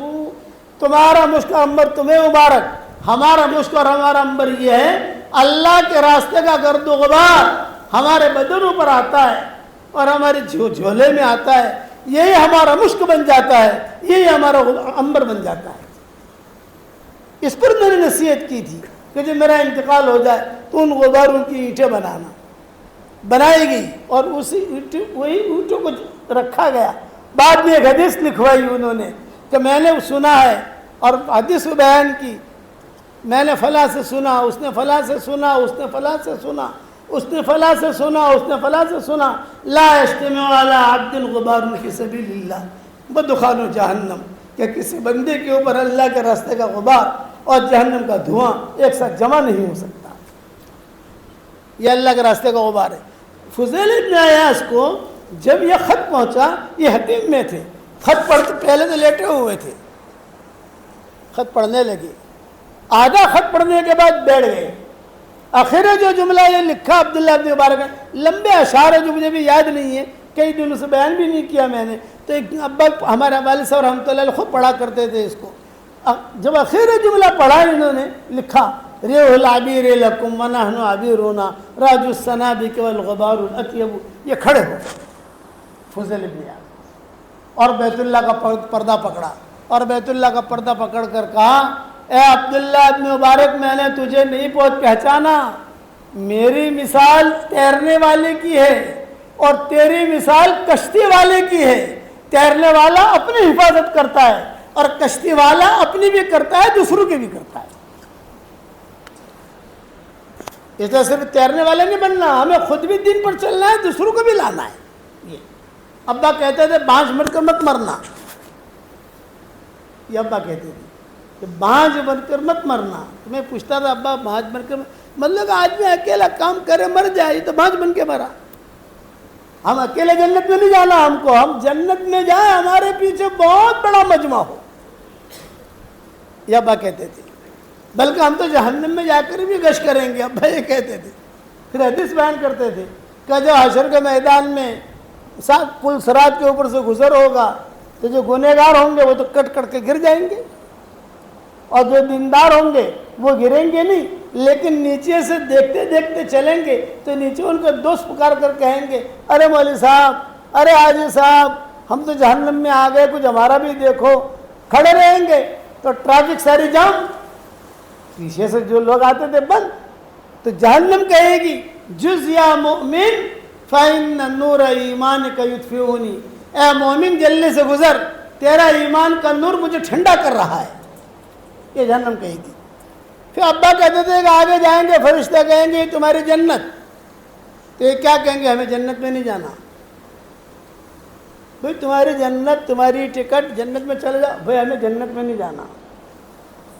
فرشتے کہیں گے عجیب آدمی ہے، آدمی جنت کے لیے تڑپتا ہے، زندگی بھر جنت مانگی اور کہتا ہے جنت میں نہیں جانا، تو کہاں جانا ہے آپ کو؟ کیونکہ جہنم میں جانا ہے۔ اللہ سے کہیں گے فرشتے اللہ پاک، یہ ایسی قوم دیکھی ہم نے کہ جنت میں جانے سے منع کر رہے، جہنم میں جانے کا کہہ رہے۔ اللہ کہتا ہے انا اعلم بہم، میں ان کو جانتا ہوں، یہ جہاں کہیں وہاں لے جاؤ، یہ جہاں کہیں وہاں لے جاؤ۔ جہنم میں داخل کریں گے ان کو، جہاں جہنم میں داخل کریں گے تو وہی ملیں گے، ارے حاجی صاحب، ارے مولوی صاحب، میں نے آپ کو پانی پلایا تھا، میں نے آپ کو کپڑا پہنایا تھا، میں نے آپ کو لسی پلائی تھی، میں نے آپ کو دودھ پلایا تھا، اب جہنم میں آیا ہوں۔ جب یہ جہنم میں جائیں گے تو جہنم کہے کہ ارے مولوی صاحب جلدی نکلو، تمہارا ایمان کا نور ٹھنڈا کر رہا ہے مجھے۔ اب یہ اپنے دوستوں کو نکالیں گے جہنم میں سے، تو بھی چل بھائی، تو بھی چل، تو بھی چل، تو بھی چل، تو بھی چل، تو بھی چل، باہر لائیں گے۔ اللہ کہیں گے یہ کیا کیا؟ اللہ بھائی یہ ہمارے دوست ہیں۔ اسی لیے علماء نے لکھا ہے کہ اچھے لوگوں کے ساتھ دوستی رکھو تاکہ حشر کے میدان میں پہچانے۔ رکھو گے بھائی، ڈھونڈنا پڑے گا اچھا کون ہے دنیا میں، ورنہ آج کل نکلی بھی بہت ہیں، امیٹیشن مال بہت ہے دنیا میں، امیٹیشن مال بہت ہے، مولویوں میں امیٹیشن مال بہت ہے، صوفیوں میں بہت ہے، وہ ڈھونڈنا پڑے گا اصلی مال کون سا ہے، وہ تو آپ کی آنکھیں ہوں گی۔ تو والد صاحب رحمۃ اللہ علیہ کیا فرماتے تھے؟ اللہ تعالیٰ سے اللہ تعالیٰ کہے کہ کیا چاہتے ہو تم؟ کہ اللہ پاک ہم تو جو ہے ان کو جنت میں لے جانا چاہتے ہیں۔ اس پر ابا مزاحمتی جملہ کہتے تھے، ارے بھائی سنو، ابا کہتے تھے ارے بھائی سنو، ہمارا کیا کام ہے؟ اللہ تعالیٰ ان لوگوں سے کہیں گے کہ جاؤ ان سب کو جنت میں داخل کر دو، کون سے جہنم میں سے نکال کے لائیں، تو ہمارا کام یہ ہے جہنم میں گشت کر کے جنت کو بھرنا اور دنیا میں بازاروں میں گشت کر کے مسجدوں کو بھرنا۔ یہ ابا کہتے تھے جہنم میں گشت کر کے جنت کو بھرنا اور دنیا میں بازاروں میں گشت کر کے مسجدوں کو بھرنا۔ تو طالب بن کر رہو گے انشاءاللہ بھائی، ہمیشہ طلب کے ساتھ اپنی زندگی گزارو، زبان کی حفاظت کرو، بغیر ضرورت کے مت بولو۔ یاد رکھنا یہ جتنے بھی فتنے ہوتے ہیں گھروں کے اندر، جتنے فتنے ہوتے ہیں، جو بھی ہوتا ہے، وہ زبان کے بول جو آدمی کو جہنم تک پہنچا دیتے ہیں۔ اسی لیے روایتوں میں آتا ہے آدمی چاہے جتنے حج کرے، چاہے جتنے عمرے کرے، چاہے جتنے قرآن پڑھے، چاہے جتنا بھی دین کا کام کرے، کل حشر کے میدان میں اللہ تعالیٰ کہیں گے میں اس کی طرف دیکھوں گا بھی نہیں۔ اللہ پاک بہت دین کا کام کیا ہے اس نے، بہت کیا ہے۔ تو حضور سے پوچھا کہ من ہؤلاء الاشقیاء، کہ بہت دین کا کام کر کے آئے ہیں، اللہ کہتے میں دیکھوں گا بھی نہیں۔ تو حضور نے کیا فرمایا؟ یہ وہ بد زبان لوگ ہوں گے جو لوگ ان سے ملنا چھوڑ دیں صرف ان کی زبان کی برائی کی وجہ سے، کہ لوگ نہیں ملیں کہ یار بہت منہ پھٹ ہے یار، ایک بات کرنے جائیں گے تو پتہ نہیں کتنی بات سنائے گا، اس سے اچھا ہے بھائی خاموشی کے ساتھ نکل جاؤ۔ اسی لیے روایتوں میں آتا ہے کچھ لوگ حشر کے میدان میں آئیں گے جو بہت اچھے ہوں گے، فرشتے لے کر آئیں گے اور فرشتے سفارش کریں گے کہ بہت اچھے ہیں، اللہ پاک یہ بہت اچھے ہیں، یہ عورتیں بہت اچھی ہیں، یہ بہت اچھے ہیں۔ اللہ کہیں گے اچھا آپ سب سفارش کریں، لاؤ ان کے نامہ اعمال۔ نامہ اعمال اللہ تعالیٰ لیں گے، ایک ورق یوں الٹا ایک ورق یوں پلٹا، تو اللہ تعالیٰ کہیں گے آپ کہتے ہو یہ لوگ بہت اچھے ہیں، یہ عورتیں بہت اچھی ہیں، یہ عورتیں بہت آپا ہیں۔ آج کل ہمارے ساتھیوں کو پیر بننے کا شوق بہت ہوتا ہے، اور ہماری عورتوں کو آپائیں بننے کا شوق بہت ہوتا ہے۔ آپا تو آپا تو وہی بنتی ہے جسے اللہ آپا بناتا ہے، پیر وہی بنتا ہے جسے اللہ پیر بناتا ہے۔ تو اللہ تعالیٰ کہیں گے تم ان کو کہتے ہو بہت اچھے ہیں، کیوں؟ تو فرشتے کیا کہیں گے؟ ما رأینا منہم شرقت، ہم نے ان سے کبھی کوئی برائی دیکھی ہی نہیں ہے، جب دیکھا تب سجدے میں، جب دیکھا تب مسجد میں، جب دیکھا تب چلنے میں، جب دیکھا تب مشورے میں، جب دیکھا تب مسجد اور جماعت میں، جب دیکھا تب حج میں، جب دیکھا تب عمرے میں، جب دیکھا تب قرآن پڑھنے میں، جب دیکھا۔ تو اللہ تعالیٰ کہے گا اچھا لاؤ ان کا نامہ اعمال لاؤ۔ نامہ اعمال فرشتے دیں گے، اللہ تعالیٰ نامہ اعمال کا ایک ورق یوں الٹا ایک ورق یوں پلٹا، ایک یوں، اور اللہ تعالیٰ کہیں گے میں اسے زمین پہ ڈال رہا ہوں، انہوں نے کیا ہے لیکن میرے لیے نہیں کیا، ان کی نیتوں میں کھوٹ تھا، میرے لیے نہیں کیا، کیا تو ہے میرے لیے نہیں کیا۔ اسی لیے ابا کیا فرماتے تھے؟ جہنم میں سب سے پہلے یہودی نہیں جائیں گے، جہنم میں سب سے پہلے نصارہ نہیں جائیں گے، جہنم میں سب سے پہلے مشرکین نہیں جائیں گے، تو کون جائے گا جہنم میں سب سے پہلے؟ بھائی یہ بھی تو سوال ہے نا۔ جہنم میں سب سے پہلے وہ دین کے کام کرنے والے جائیں گے جن کی نیتوں میں کھوٹ تھا۔ قاری، سخی، شہید ہے نا ابو ہریرہ کی حدیث بخاری مسلم میں، کیا قاری ابھی معاویہ بھی رونے لگے، یہ کہا ابو ہریرہ تو نے کیا سنا دیا مجھ کو؟ بولے میں نے حضور سے ایک مرتبہ نہیں کئی مرتبہ سنا ہے، قاری، سخی، شہید مشہور حدیث ہے۔ کبھی تم نے قرآن میں کیوں خدمت کی؟ اللہ تیرے قرآن کی خدمت نہ تاکہ تجھے لوگ قاری کہیں، بہت ساروں پڑھے سے پھر تم نے جان کیوں دی؟ کہ اللہ پاک تیرے دین کے لیے، کہا نہ اس لیے لوگ تجھے بہادر کہیں۔ بھائی آپ نے اتنا مال لگایا کیوں لگایا؟ یہ کہ اللہ پاک تیرے دین کا کام تھا نا تاکہ لوگ کہیں کہ وہ سخی آدمی کہہ دیا گیا، میرے لیے نہیں لائے آپ۔ اس لیے دین کا کام کرنا ہے، اللہ کے احکامات کو پورا کرنا ہے۔ ابا کہتے تھے وہ پل صراط تو آئے گا جو آئے گا، لیکن دنیا کی زندگی میں اللہ کے احکامات کو پورا کر کے چلنا یہ بھی ایک قسم کا پل صراط ہے۔ اللہ کو راضی کرو، رسول کو راضی کرو، اللہ کے احکامات کو پورا کرو، حکم نہ ٹوٹے اللہ کا، سب نیت کرتے ہو انشاءاللہ۔ اب آپ لوگوں کو ہدیہ دیتا ہوں، قبول کرو گے انشاءاللہ بھائی؟ ارے بتاؤ تو صحیح، قبول کرو گے؟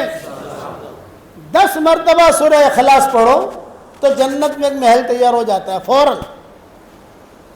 یہ نہیں کل چابی ملے گی، پرسوں چابی ملے گی، بلڈر پیسہ لے کے بھاگ جاوے، یہ نہیں ہوتا۔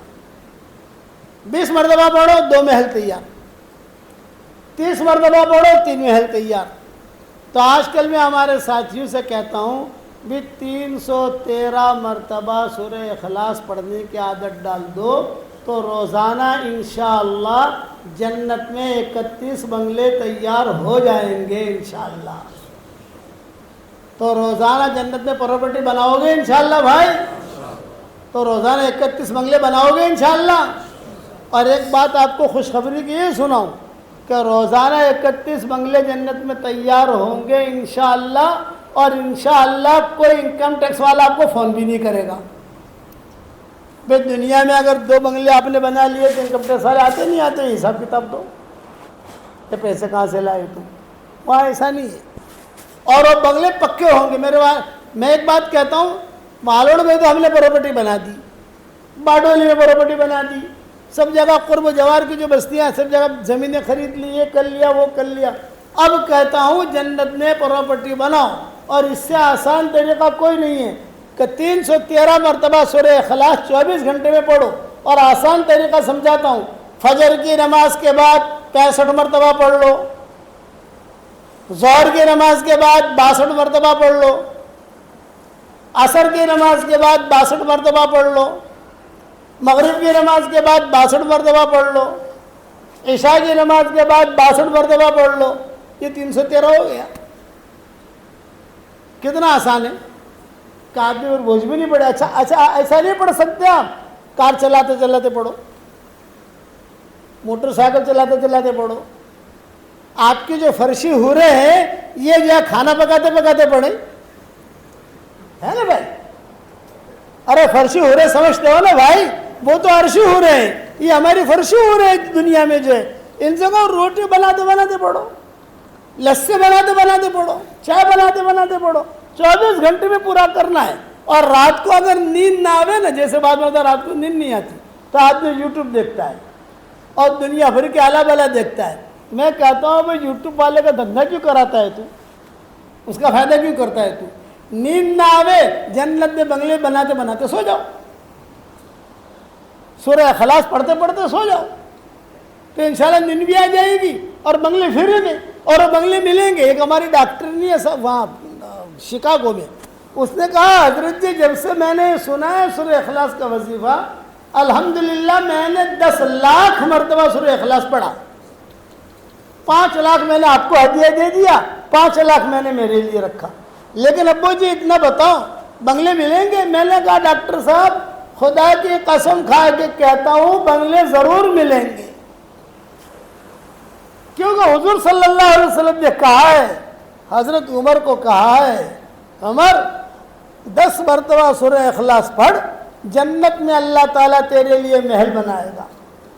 حضرت عمر نے کہا 10 مرتبہ سورہ اخلاص پڑھنے پر جنت میں اللہ محل بنائے گا؟ ہاں تو میں بہت محل بناؤں گا. آپ نے فرمایا بنا جتنی طاقت ہو، ملے گا، بنگلے ملیں گے. اچھا ابو جی بنگلے تو ملیں گے ٹھیک ہو گیا، لیکن ایک بات پوچھوں اگر برا نہ مانو. میں نے کہا پوچھیے ڈاکٹر صاحب. یہ کہا مولانا اتنے سارے بنگلے پہ بھاڑو بھاڑو آپ سے کہ نہیں آوے؟ سمجھ گئے نا؟ رینٹ کرایہ. میں نے کہا گجراتی اور پنجابی ان دونوں کو کرایہ کا بہت فکر رہتا ہے، باقی قوموں کو کرایہ کا اتنا فکر نہیں رہتا. گجراتی، میمن، پنجابی ان کو کرایہ کا کہ میں نے کہا دیکھو کرایہ ورایہ تو آئے گا نہیں تو اتنے سارے بنگلے کریں گے کیا؟ میں نے کہا انشاءاللہ جب جنت میں جائیں گے وہاں جا کر مشورہ کر لیں گے، ملے گا ضرور، اس میں کوئی شک نہیں، ملے گا. تو 313 مرتبہ پڑھو گے انشاءاللہ بھائی. 313 مرتبہ میں کیوں پڑھواتا ہوں؟ 313 جو ہے یہ بدرین کی تعداد ہے. اس تعداد میں اللہ نے کرنٹ رکھا ہے، کرنٹ کوئی ہے، کوئی چیز ہے اس کے اندر، وہ کیا ہے وہ اللہ جانے. تو اس لیے جو ہے آپ تو خالی پڑھنا شروع کرو. کچھ باتیں میں بتاتا ہوں دھیان سے سنو. یہ میرے جو وظیفے ہیں یہ جاندار، شاندار، مالدار، دیندار، ایماندار وظیفے ہیں. 313 مرتبہ سورہ اخلاص، 313 مرتبہ درود شریف، مختصر والا درود، صلی اللہ علیہ وسلم، صلی اللہ علیہ وسلم، صلی اللہ علیہ وسلم. یہ تو بہت آسان ہے. 313 مرتبہ استغفار، اللہم اغفر لی، اللہم اغفر لی، اللہم اغفر لی. یہ تو سب لوگوں کے لیے ہے، ساری دنیا کے لیے ہم نے اسے عام کر دیا ہے. لوگ پڑھ رہے ہیں، فائدہ ہو رہا ہے الحمدللہ، اور کام بھی بن رہے ہیں. اب کچھ تھوڑا سا ہم نے ہماری دکان آگے بڑھائی ہے. بھی دھندا آدمی بڑھاتا ہے یا نہیں بڑھاتا؟ لوگ کہتے ہیں کہ مولوی صاحب پہلے تو سورہ اخلاص آپ 100 مرتبہ پڑھاتے تھے، اب بھاؤ بڑھا دیا 313. میں نے کہا تو نے جو مکان خریدا کتنے میں خریدا تھا؟ 25 لاکھ میں. اب کیا بھاؤ آ رہا ہے؟ 2.5 کروڑ. تو میں نے کہا تیرا مکان کا بھاؤ جو بڑھ سکتا ہے تو ہمارا بھی تو بھاؤ بڑھ سکتا ہے. نہیں بڑھ سکتا بھائی بھاؤ تو بڑھتا ہے نا، جتنا پڑھو گے فائدہ ہی فائدہ ہے. اب میں کہتا ہوں کہ اگر اللہ ہمت دے تو 313 مرتبہ سورہ فاتحہ، 313 مرتبہ لا حول ولا قوت الا باللہ. بس روزانہ نہیں پڑھ سکتے، ٹینشن مت لو آپ، ہفتے کا یہ کورس ہے، ہفتے میں تو اتنا پورا کر سکتے ہو نا بھائی، ایک دن سورہ اخلاص پڑھ لو، ایک دن درود شریف پڑھ لو، ایک دن استغفار پڑھ لو، ایک دن جو ہے سورہ فاتحہ پڑھ لو، ایک دن جو ہے لا حول ولا قوت الا باللہ پڑھ لو، پھر بھی 2 دن چھٹی کے ملتے ہیں، کبھی آگے پیچھے ہو گیا تو اس میں تھوڑا سا پورا کر لو، اتنا تو کر سکتے ہو نہیں کر سکتے، یہ ٹاپ 1 ہے، ٹاپ 1 اتنا کر لو گے انشاءاللہ، اس کے بعد اس کے فائدے دیکھو گے آپ کہو گے ارے اللہ روزے میں بھی برکت دے گا، اللہ تعالیٰ دعائیں بھی قبول کرے گا، اللہ پریشانیاں بھی دور کرے گا، اللہ سے جو مانگو گے اللہ دے گا۔ اس پر میں ایک حدیث سنا کر بات ختم کروں۔ ایک صحابی تھے جن کا نام تھا معاویہ ابن معاویہ لیثی انصاری،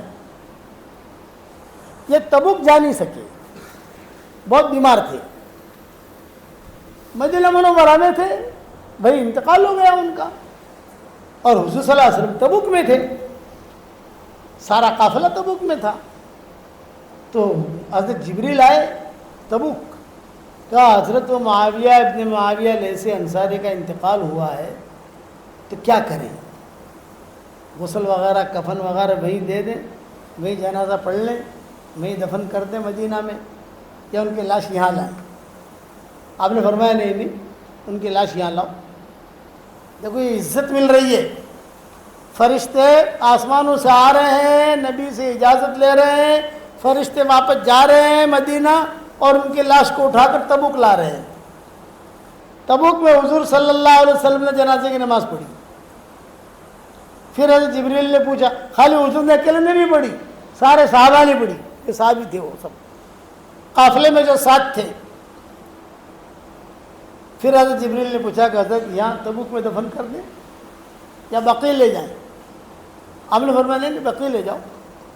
چنانچہ فرشتے اٹھا کر بقیع لے گئے، وہاں دفن کیا۔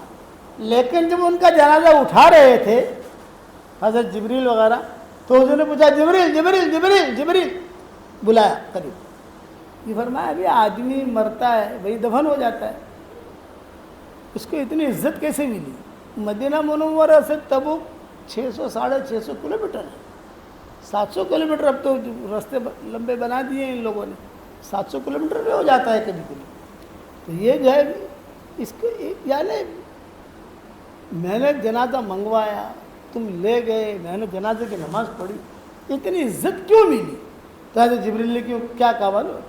جو کہا حضرت اتنی عزت ان کو اس وجہ سے ملی ہے کہ یہ سورہ اخلاص بہت پڑھتے تھے۔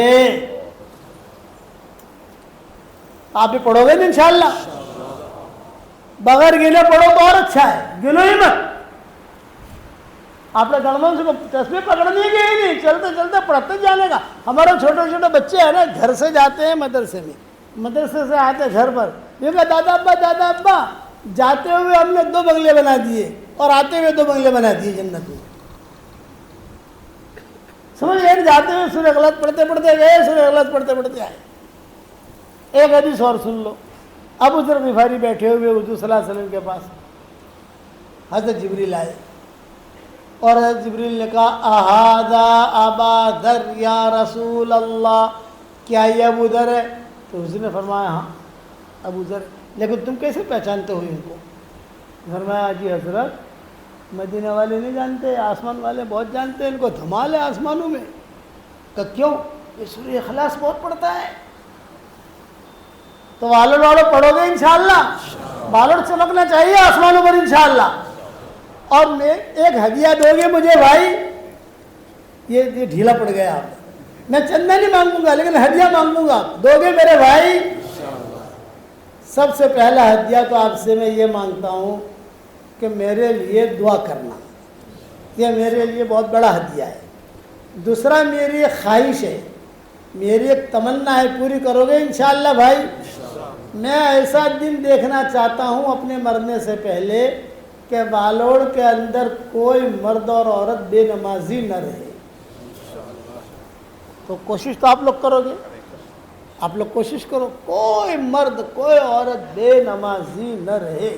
اس کے لیے 2 کام کرنے ہیں، اللہ سے دعا کرنی ہے کہ کرنے والا تو اللہ ہے، اور دوسرا محنت کرنی ہے۔ جاتے جاتے کہو نماز بھائی، نماز بھائی، نماز کا وقت ہو گیا، بیٹا چل یار، بیٹا چل نماز پڑھ لے، بیٹا نماز پڑھ لے۔ ایک دن آئے گا کہ 100% نمازی بن جائیں گے انشاءاللہ۔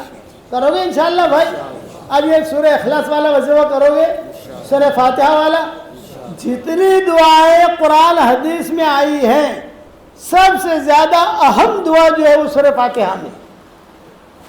علامہ ابن تیمیہ رحمۃ اللہ علیہ کہتے تھے اپنے شاگردوں کو، مجھے اللہ نے جو عزت دی ہے، جو علم دیا ہے، سورہ فاتحہ کی برکت سے دیا ہے۔ میں سورہ فاتحہ بہت پڑھتا ہوں تو اللہ نے مجھ پر کھولا ہے۔ آپ پڑھو گے انشاءاللہ؟ اب اس کے بعد میں کہتا ہوں ہمارا دعوت کا کام سدا بہار، دعوت تبلیغ کا کام ہر جگہ ہے ماشاءاللہ۔ مسجد میں جماعتیں بیٹھتی ہیں، مشورے ہوتے ہیں، اجتماعات ہوتے ہیں، جوڑ ہوتے ہیں، ساتھی جماعتیں آتی ہیں، جماعتیں جاتی ہیں، تو آپ لوگ بھی دعوت کے کام میں لگو گے نا انشاءاللہ بھائی؟ اب بتاؤ کون کون تیار ہے 3 چلے کے لیے؟ جلدی جلدی کھڑے ہو جاؤ، نام لکھوا لو، پھر ہم دعا کر لیں انشاءاللہ۔ پانی دے بھائی،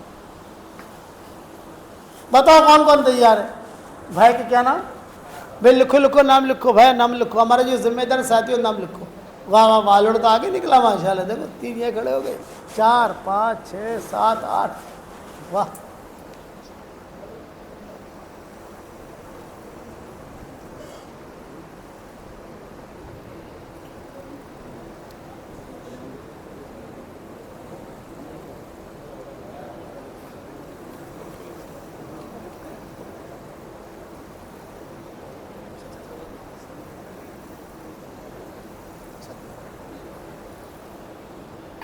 بھائی کون لکھ رہا ہے نام؟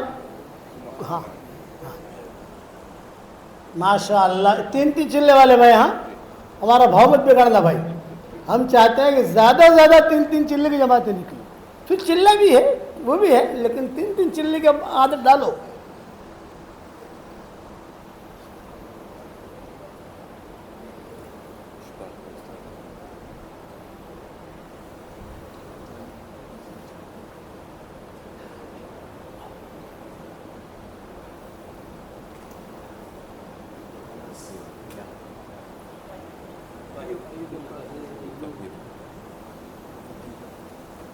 یہاں پر مؤذن صاحب کون ہے نہیں؟ چھٹی پر گئے؟ اچھا اچھا، ماشاء اللہ ماشاء اللہ۔ اور بتاؤ، اور بتاؤ، ہاں کون ہے؟ اچھا ٹھیک ہے، اور بتاؤ، اور بتاؤ۔ ہاں تیرا نام بھی لکھا بھی، ارادہ تو کر لے افضل، 3 چلے کا ارادہ تو کر، پورا بورے کھڑا ہو جائے گا، مسافہ کر ماشاء اللہ۔ تو نیت تو کر، میں وعدہ نہیں کرواتا، لیکن نیت تو کر، نیت کرنے سے کیا جاتا ہے، اللہ آسان کرے۔ اب دیکھو یہ میرا جو وظیفہ ہے اس کا نام ہے جاندار، شاندار، مالدار، دیندار، ایماندار۔ یہ میری تصویر ہے، میں جہاں جاتا ہوں یہ بھی جاندار، شاندار، مالدار، دیندار، ایماندار۔ تو پورے مجموعے کو میں تصویر دے نہیں سکتا، میری خاص تصویر ہے۔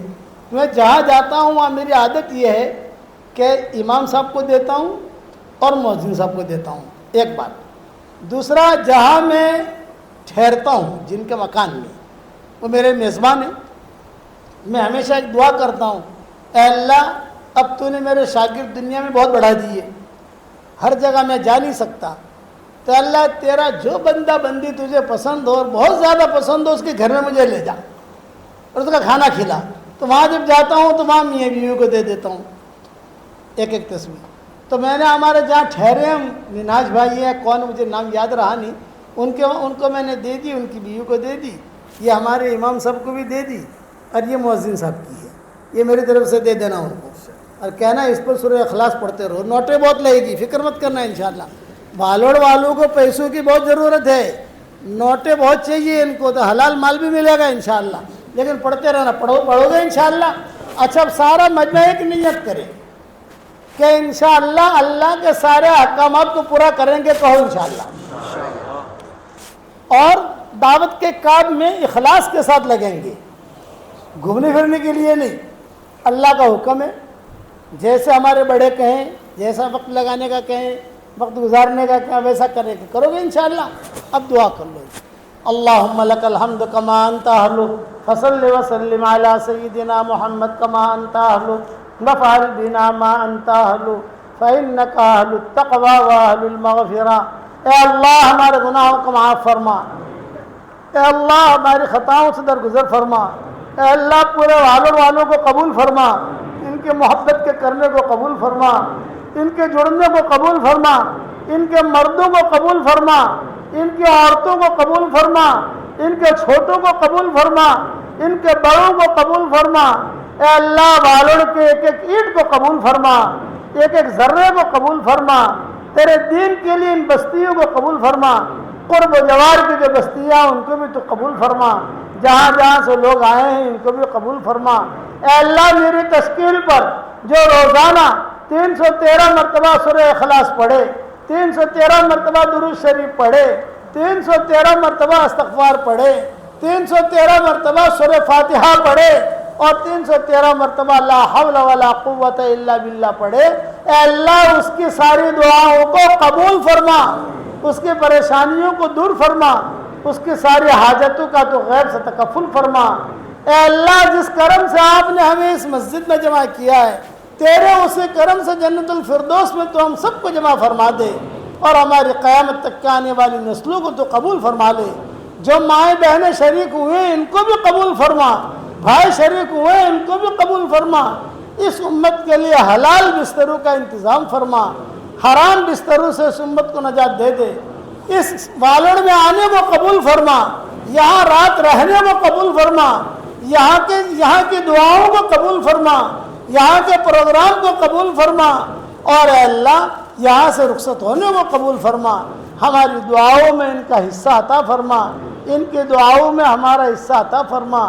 اے اللہ جس نے بھی مجھے دعاؤں کے لیے کہا ہو، دعاؤں کے لیے خطوط میں لکھا ہو، جن کا ہم پر کسی قسم کا حق اور احسان ہو، یا جو مجھے اپنی دعاؤں میں یاد کرتے رہتے ہوں، یا مائیں بہنیں مجھے اپنی دعاؤں میں یاد کرتی رہتی ہوں، ہماری ساری دعاؤں میں ان کا پورا پورا حصہ نصیب فرما۔ اے اللہ ہواؤں کے ساتھ جو خیریں آتی ہیں وہ خیریں ہمارے لیے مقدر فرما، ہواؤں کے ساتھ جو برائیاں آتی ہیں ان برائیوں سے تو ہماری حفاظت فرما۔ اے اللہ اس امت کی اجتماعی انفرادی پریشانیوں کو دور فرما۔ اے اللہ امت بہت پریشان ہے، اے اللہ امت بہت پریشان ہے، سارے دروازے بند ہو چکے ہیں، صرف تیرا دروازہ کھلا ہوا ہے۔ اے اللہ کرم کا، رحم کا، فضل کا معاملہ فرما۔ اے اللہ رسول اللہ صلی اللہ علیہ وسلم نے جتنے خیر کلان کی دعائیں مانگی ہیں وہ ساری کی ساری ہم سب کے لیے مقدر فرما۔ جن شرور سے پناہ چاہی ہو ان شرور سے تو ہماری حفاظت فرما۔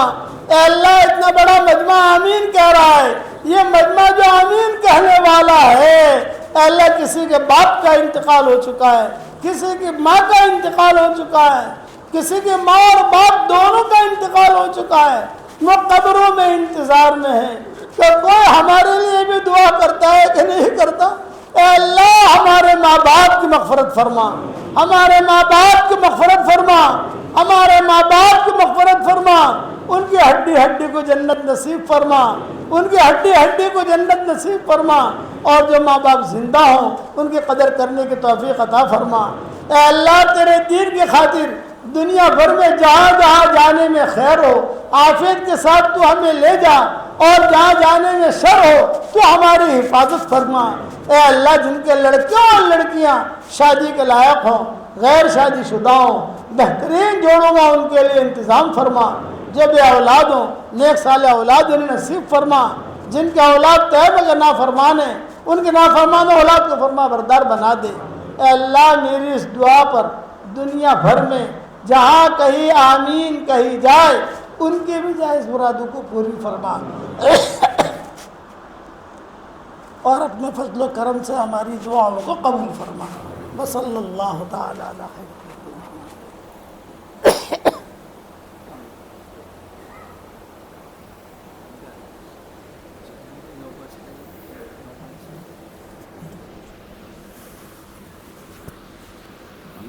میں دیکھو میں بیمار ہوں، مسافہ نہیں کر سکتا میں، آپ اعلان کر لوں۔